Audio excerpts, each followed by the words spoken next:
Test toplusu sonunda olan situasiyaların izahlarına baxaq. Situasiya nömrə 1. Okean dibinin relyefi materiklərin relyefi kimi mürəkkəbdir. Lakin bu relyef formaları əsasən yerin daxili qüvvələrinin fəaliyyəti nəticəsində yaranır. Burada düzənliklərə, sualtı qalxmalara, dəyri çökəklərə rast gəlinir. Deməli, birinci baxırıq deyir, verilən okean tipli tasvir tavalarının aralanma sərhəddi üçün səciyyəvi olan relyef formasını müəyyən edib, adını sxemdə verilmiş rəqəmə uyğun olaraq yazın. Burada əsasən dördüncüyə aiddir. Bu, Orta Okean silsiləsidir, rift dərələri aiddir.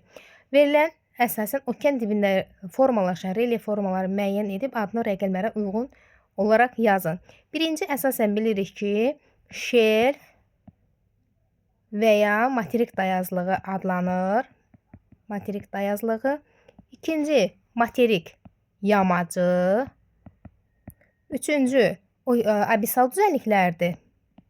Okean dibinin əsasını təşkil edir. Dördüncü, dedik, Orta Okean dağ silsiləsi. Beşinci isə novlarda və yaxud da ki, dərin okean çökəklərinə aiddir.